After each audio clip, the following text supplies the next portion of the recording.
Dos hombres viajaban en tren en un recorrido de cientos de kilómetros por los Estados Unidos.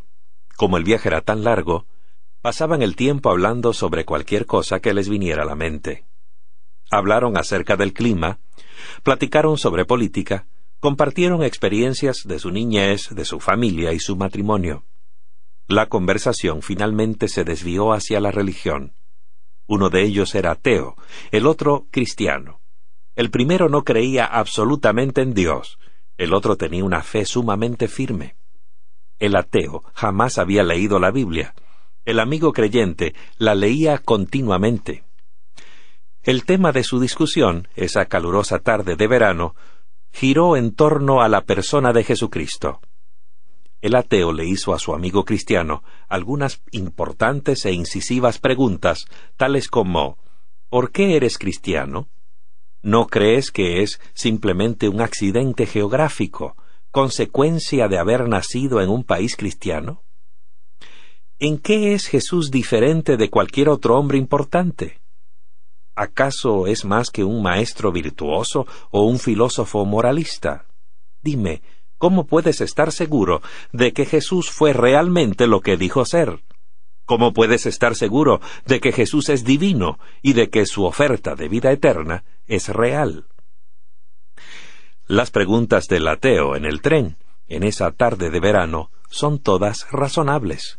Su amigo cristiano le dio algunas respuestas como pudo.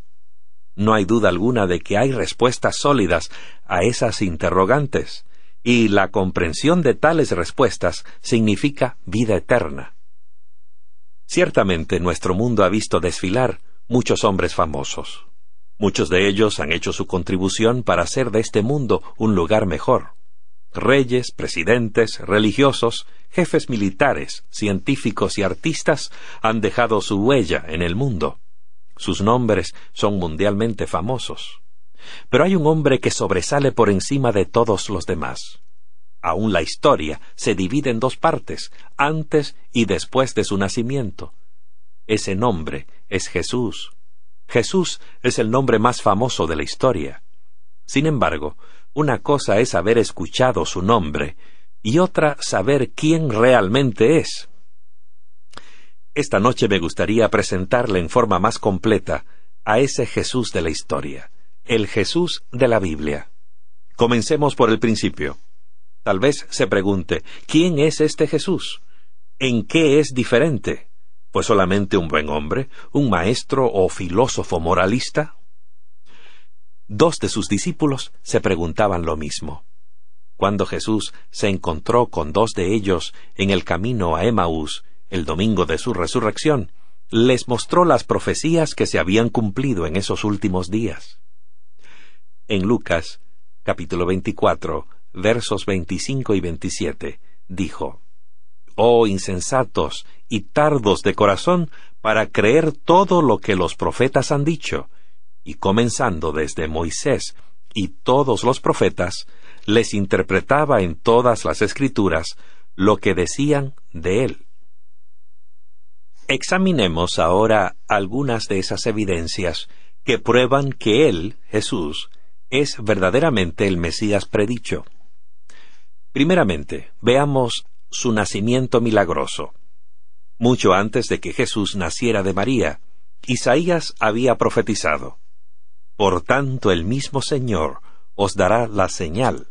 He aquí que la Virgen concebirá y dará a luz un hijo, y llamará su nombre Emmanuel». Isaías 7:14. Jesús tiene muchos nombres: Emmanuel, Jesús, Salvador, Cristo y Mesías. La profecía de Isaías, con respecto al nacimiento virginal de Jesús, había sido escrita 600 años antes de que ocurriera.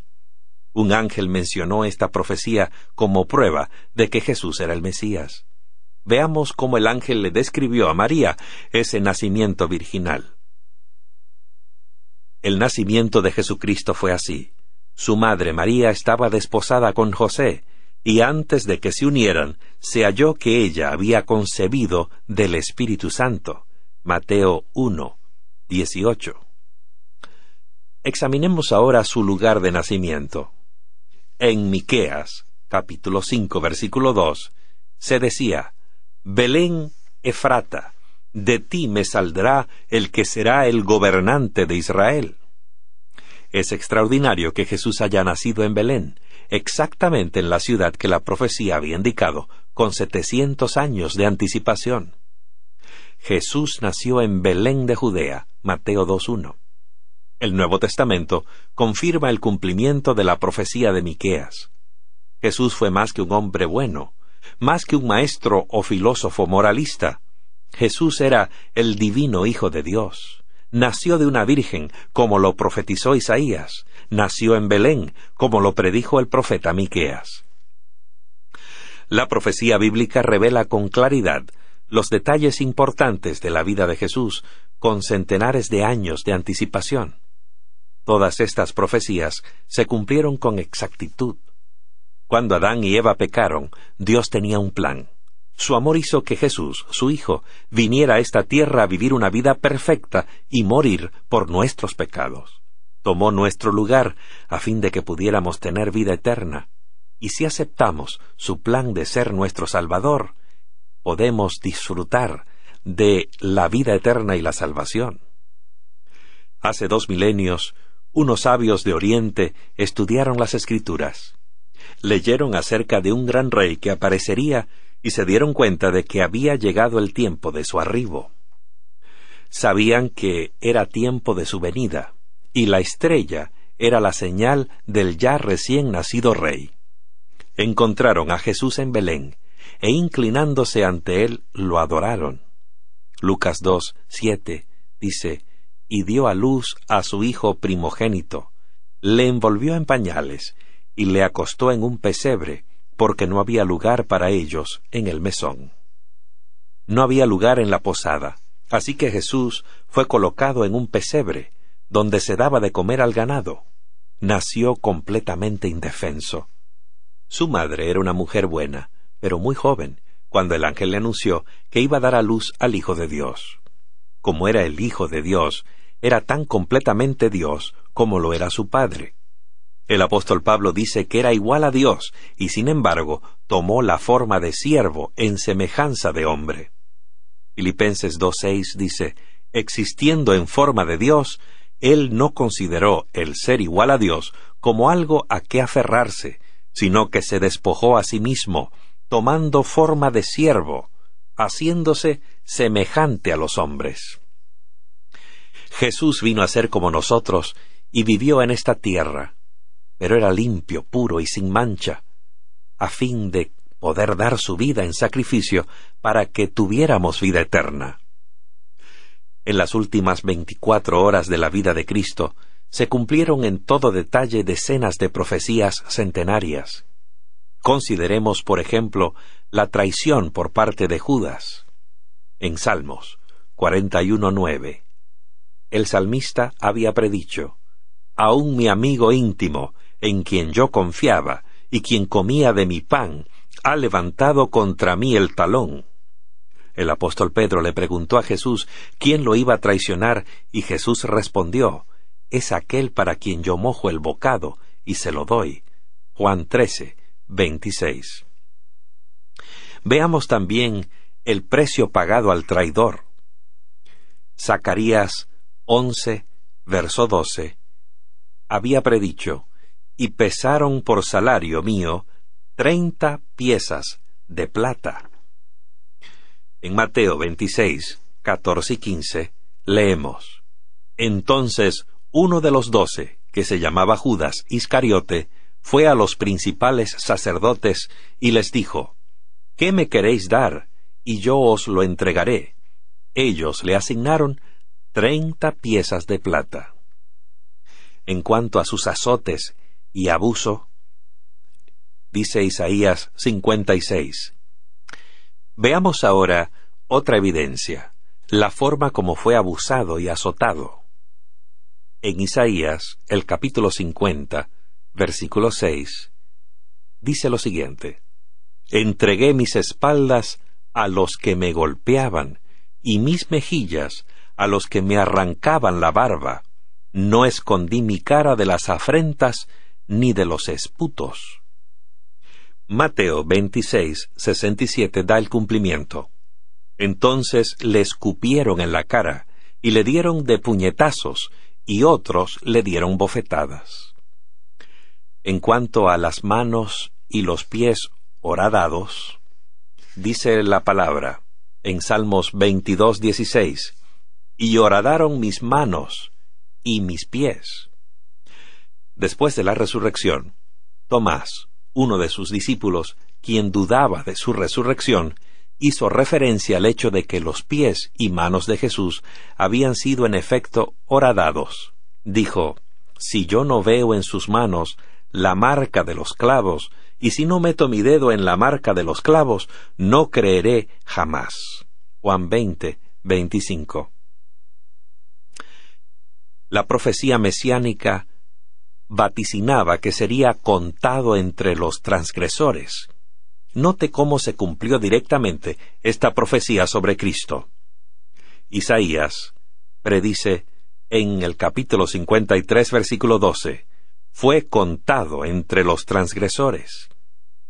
En Marcos capítulo 15, versos 27 y 28 leemos: y con él crucificaron a 2 ladrones, uno a su derecha y otro a su izquierda.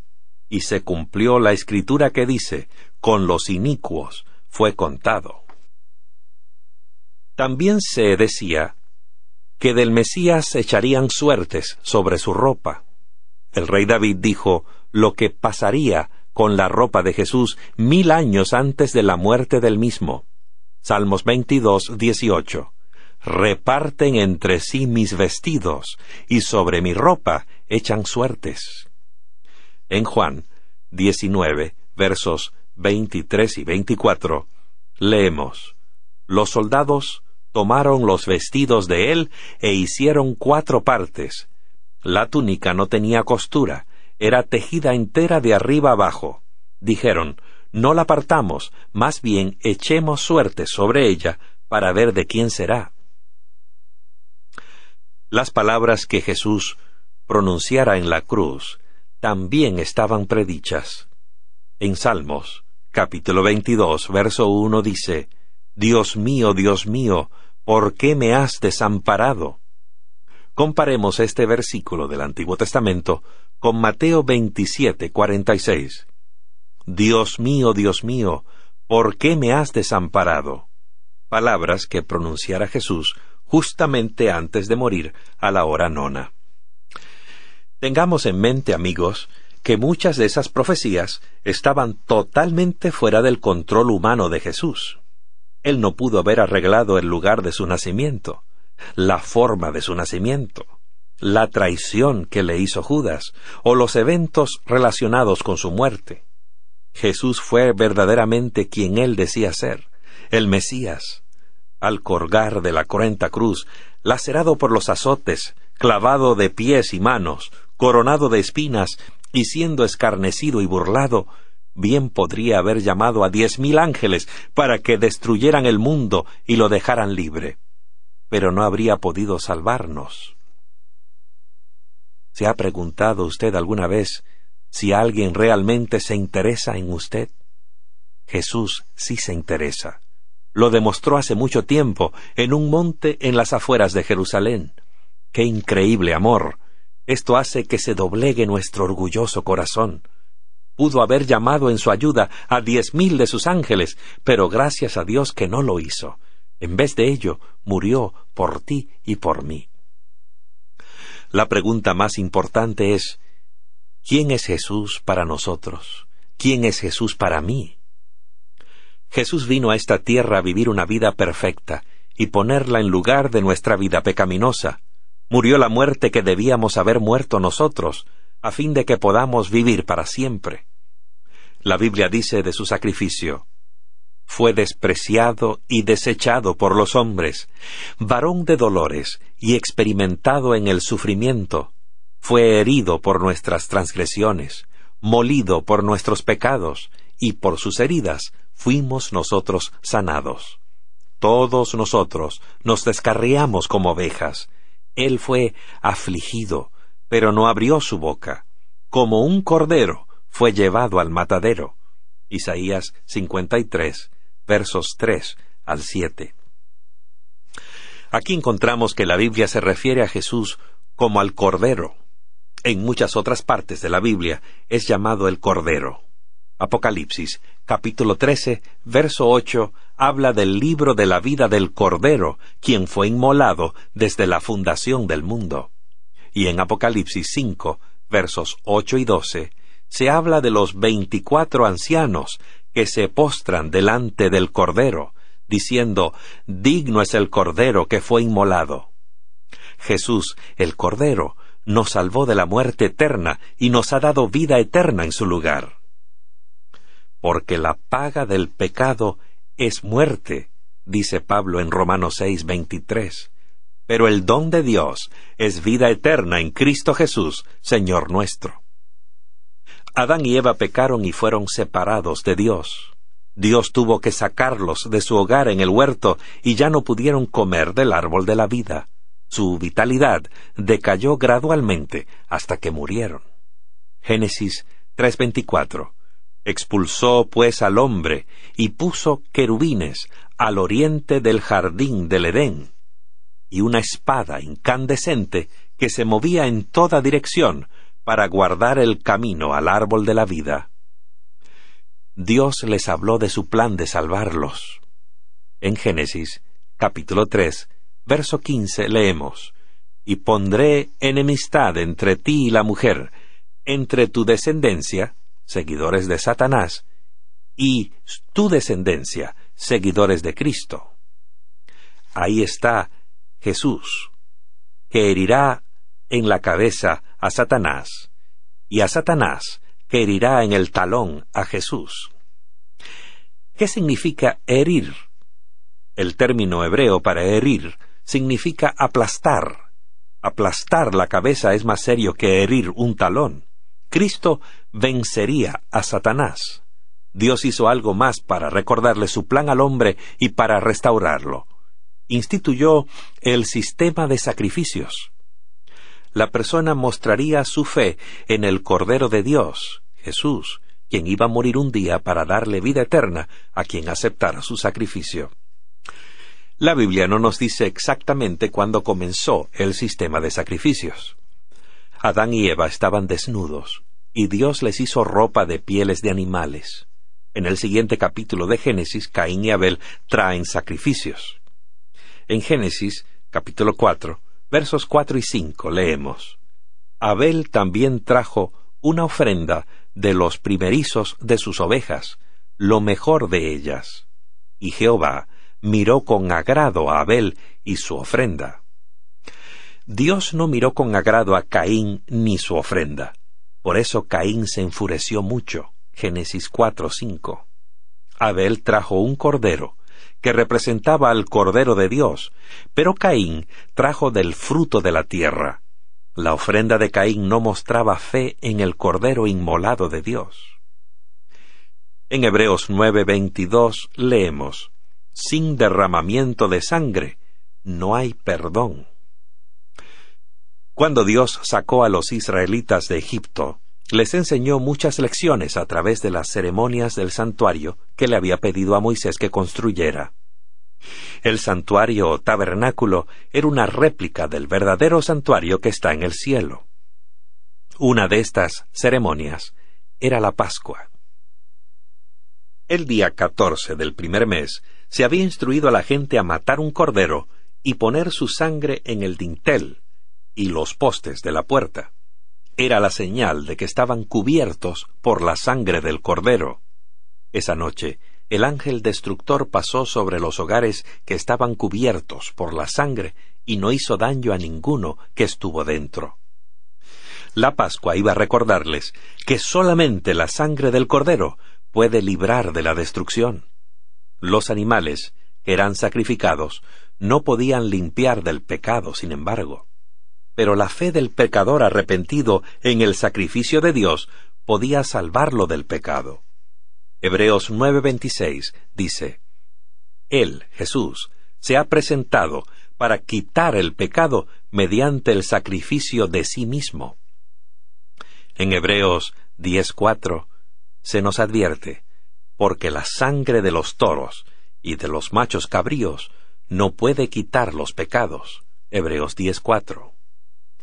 Juan el Bautista anunció la venida del Mesías. Al bautizarlo, dijo de Jesús, Juan 1:29, He aquí el Cordero de Dios, que quita el pecado del mundo. El sistema ceremonial de sacrificios había estado señalando hacia el Mesías, el Cordero de Dios. La sangre derramada de cada cordero que moría había representado durante siglos la sangre de Jesús derramada por nosotros. Jesús, amigo que me escuchas, es el Salvador del mundo. Jesús es el que perdona, el que nos libra de la culpa. Jesús nos enseña cómo vivir. La vida de Jesús es nuestro ejemplo, nos da poder, nos transforma en lo más íntimo. Jesús nos da una nueva vida. Durante uno de los intentos de Sir Ernest Shackleton para cruzar el océano Antártico en 1914, su embarcación, el Endurance, fue destrozada por un témpano de hielo. La tripulación navegó a la deriva por varios días hasta que pudieron desembarcar en Isla Elefante. Shackleton había hecho que sus hombres acamparan allí, donde podían conservar sus provisiones y tratar de sobrevivir el invierno que se avecinaba. Pero pronto se dio cuenta de que nadie vendría a rescatarlos. Nadie tenía la menor idea de dónde se encontraban. Estaban aislados del resto del mundo, separados por el helado y tormentoso océano Antártico. Solo había una esperanza de salvación. Alguien tenía que cruzar ese hostil océano y pedir ayuda. Shackleton comenzó a acondicionar para el viaje un bote ballenero de unos 7 metros de largo. Eligió entonces a 6 hombres que lo acompañaran. Debían cruzar 1.200 kilómetros de un mar tempestuoso a fin de llegar a una estación ballenera noruega en las heladas islas Georgias del sur. Parecía una tarea imposible, en una embarcación abierta, en la temporada más tormentosa del año. Pero Shackleton partió con sus hombres. Por varios días se mantuvieron muy juntos bajo una cubierta de lona provisional, con la proa enfilada hacia las rugientes olas, orando porque el viento no despedazara la pequeña vela. Soportaron el frío que calaba hasta los huesos, las bolsas de dormir duras por la congelación, el agua helada que corría por sus espaldas, el hambre y la sed. 14 días después de iniciado el viaje, cuando todos estaban casi muertos de sed y por la exposición a los elementos, avistaron los negros peñascos de las islas Georgias del sur. Shackleton lo había logrado. Pronto partiría un buque para rescatar al resto de sus desamparados hombres. Amigo, amiga que me escuchas, cuando Dios nos vio sumidos en nuestro dilema, aislados en nuestra isla desamparada y rodeados por un mar infinito de pecado, se lanzó Él mismo a ese hostil océano, tomó para sí la helada y asesina vastedad del pecado de la humanidad. No hay nadie como Él en todo el universo. Jesús es el único que puede salvarnos. Jesús es el único que puede quitar nuestra culpa y transformar nuestra vida. Él es el único que puede ofrecernos vida eterna. ¿No te gustaría levantar la mano ahora y decir: sí, Señor Jesús, te acepto esta noche como mi Señor y Salvador? Sí, Señor, creo que moriste por mí. Sí, Señor, te entrego mi vida. Levanta la mano ahora mientras oramos.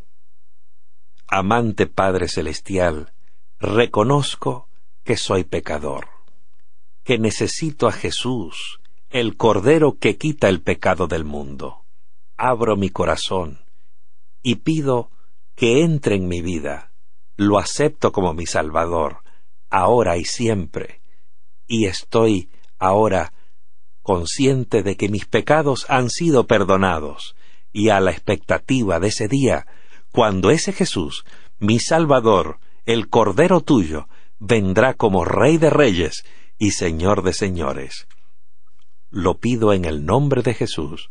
Amén.